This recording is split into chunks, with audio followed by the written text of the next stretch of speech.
नमस्कार, बहुत स्वागत है आपका। आप देख रहे हैं ग्रैंड धर्मा सन्मार्ग। सावन के महीने में भगवान शिव शंकर सभी इच्छाएं व्यक्ति की पूरी कर देते हैं, क्योंकि भोले बाबा इतने भोले हैं कि आपकी सच्ची श्रद्धा सिर्फ देखते हैं। तो श्रद्धा से आप कुछ भी उनको अर्पित कर दें, वो उन्हें स्वीकार कर प्रसन्न हो जाते हैं। और सावन के महीने में शिव जी पूरे परिवार के साथ जब पृथ्वी लोक पर रहते हैं, तब माँ पार्वती जो शिव जी की उपासना करके उन्हें प्राप्त की थी, तो उन्हें वे बेलपत्र या पेड़ पौधे के पत्ते ही चढ़ाया करती थी। शिव जी को प्राप्त करने के लिए जब माँ पार्वती ने घोर तपस्या की थी, उनकी पूजा करती थी शिव को वर के रूप में प्राप्त करने, तो उन्हें पत्ते ही अर्पित करती थी, वृक्ष के पत्ते। तो इसीलिए शिव जी को आप पत्ते भी अर्पित कर सकते हैं। और बहुत तरह के पत्ते हैं, वृक्ष हैं जो आपके आसपास होंगे, आप कोई भी उसमें से एक अर्पित कर सकते हैं। कैसे करेंगे? देखिए, वैसे तो श्रावण माह में कोई निसंतान माताएं या बहनें अपनी कामना करते हुए शिवलिंग पर पूरे सावन भर कुछ ऐसे पत्ते हैं जो अर्पित कर दे तो उनकी सूनी गोद भर जाती है। तो चलिए, आज हम आपको विस्तार से बताएंगे। देखिए, पहला तो ये है कि शिव जी जो है ना, वो इन 4 महीने में इनकी पूजा चातुर्मास में सबसे ज़्यादा होगी। और दूसरी बात यह है कि अगर आप शिवलिंग पर समी के पत्ते नियमित रूप से अर्पित करते हैं, याद रखिए समी का पत्ता, तो आपके जीवन में जो भी समस्याएं चली आ रही हैं वो समाप्त हो जाती है, क्योंकि बिलपत्र से ज़्यादा समी के पत्ते का महत्व है। आप बिलपत्र तो अर्पित करेंगे ही, लेकिन एक भी दिन अगर समी का पत्ता अर्पित कर दें तो जीवन की बहुत सारी समस्याओं से बाहर निकल आते हैं। तो बिलपत्र अगर ना मिले, तब शिव जी को आप बांस के वृक्ष के हरे पत्ते भी अर्पित कर सकते हैं। बांस का वृक्ष आपको पता होगा, बैम्बू ट्री। तो बांस के पत्ते पूरे सावन में शिवलिंग पर अर्पित करें तो निसंतान परिवारों को संतान सुख की प्राप्ति जरूर होती है। अगर आप अपने परिवार के सभी सदस्यों की लंबी आयु चाहते हैं तो शिवलिंग पर आप दूर्वा घास अर्पित करें। दूर्वा घास अर्पित करने से शास्त्र कहता है दूर्वा घास में अमृत का वास होता है, और जब आप शिवलिंग पर अर्पित करते हैं तो आपका स्वास्थ्य अच्छा होता है।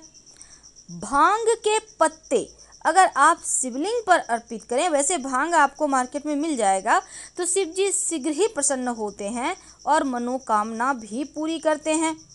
धतूरा का जो धतूरा होता है ना, भांग धतूरा, तो धतूरे के पत्ते अगर आपको मिल जाए तो शिवलिंग पर आप धतूरे का फल या फिर धतूरे का पत्ता नियमित रूप से अर्पित करें तो जीवन की समस्त परेशानियों से, संकटों से बाहर आ जाते हैं।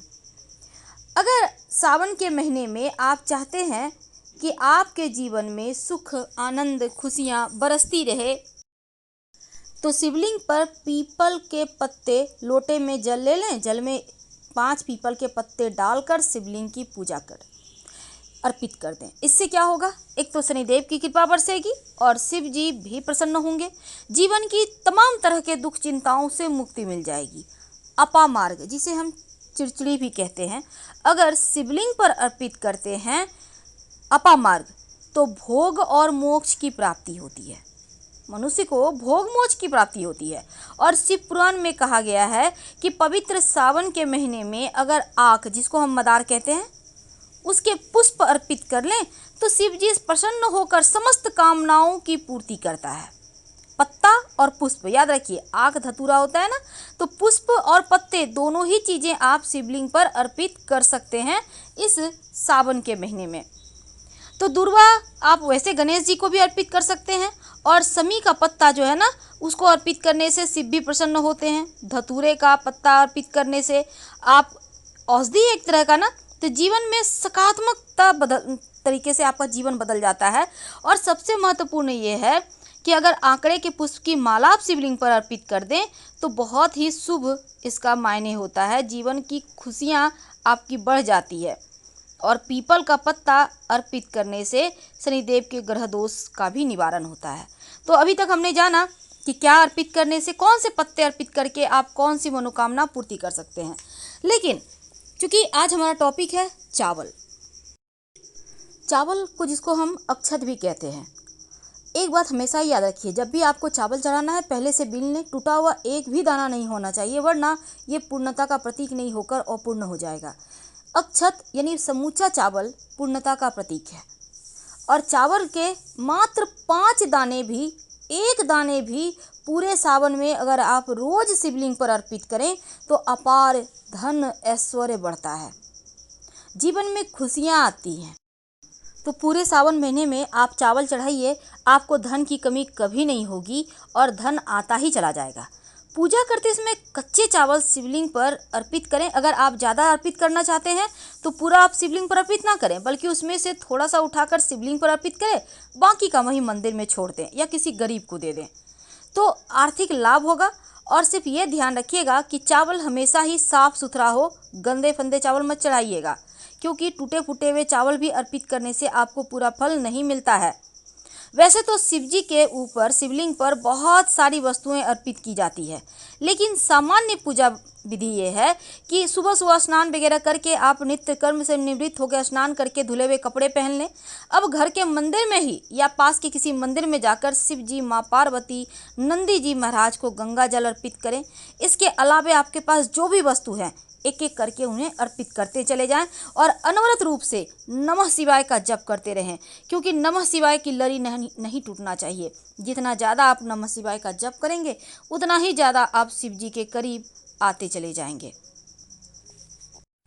सावन का महीने का हमारे हिंदू धर्म में बहुत महत्व है, क्योंकि श्रावण माह भगवान शिव की सबसे प्रिय महीने में से एक है और इस पूरे महीने में भगवान शिव की पूजा करने से शनिदेव भी शांत रहते हैं।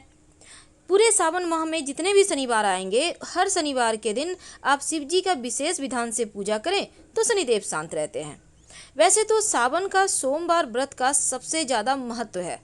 श्रावण मास में भगवान भोलेनाथ चूँकि पृथ्वी पर आकर देवालयों में रहते हैं और श्रावण माह में बेलपत्र से भगवान शिव की पूजा करना, उन्हें जल अर्पित करना विशेष फलदायी भी है। शिव पुराण के अनुसार अगर कोई व्यक्ति इस महीने में सोमवार का व्रत रखता है तो भगवान शिव की असीम कृपा का पात्र होता है और ऐसे व्यक्ति को जीवन में कोई भी कष्ट नहीं होता। तो भगवान शिव वैसे तो छोटी छोटी चीज़ों से ही प्रसन्न हो जाते हैं, लेकिन शिव पुराण में लिखा गया है, ऐसा वर्णन आता है कि जो कोई व्यक्ति इस माह में सोमवार का व्रत रखता है उसका भगवान शिव समस्त मनोकामनाएं भी पूर्ण करते हैं और जीवन के कष्ट भी हर लेते हैं। वैसे तो श्रावण के माह में लाखों श्रद्धालु ज्योतिर्लिंग के दर्शन के लिए हरिद्वार, देवघर, उज्जैन, नासिक समेत भारत के कई धार्मिक स्थानों पर कांवड़ यात्रा करते हैं। और सावन के महीने का प्रकृति से भी संबंध है, चूँकि वर्षा ऋतु होती है। कांवड़ यात्रा क्या है? देखिए, श्रावण के पावन मास में शिव भक्तों के द्वारा कांवड़ यात्रा का आयोजन होता है। इसमें शिव भक्त देवभूमि यानी कि जैसे जो गंगा जी हैं, जैसे कि अगर देवघर में जल अर्पित करना है तो भागलपुर से भी उठाते हैं और सुल्तानगंज से भी उठाते हैं जल, और उसके बाद कांवड़ में लेकर पैदल ही चले आते हैं शिव जी पर जल अर्पित करने। अमूमन 3-4 दिनों में बहुत ही कठिन है चलना, लेकिन फिर भी अभी तो रोड बन गया है तो 3-4 दिनों में वो जल अर्पित कर लेते हैं।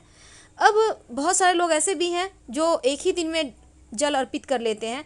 तो कांवड़ यात्रा की भी कथा आती है जिसको कि अगर आप श्रावण के माह में सुन लें तो माना जाता है कांवड़ यात्रा के इतना ही आपको फल मिलता है।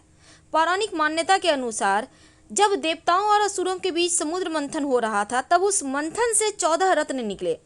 उन 14 रत्नों में से एक हलाहल विष भी था जिससे सृष्टि नष्ट होने का भय था। तब सृष्टि की रक्षा के लिए भगवान शिव ने उस विष को पी लिया और उसे अपने गले के नीचे उतरने ही नहीं दिया। अब विष के प्रभाव से महादेव का कंठ नीला पड़ गया, इसी कारण उनका नाम नीलकंठ पड़ा। कहते हैं भगवान शिव का सच्चा भक्त था रावण, और वह भी कांवड़ में गंगा जल लेकर उसी जल से शिवलिंग का अभिषेक करता था और शिव जी को इस विष से मुक्ति दिलाया था रावण ने ही।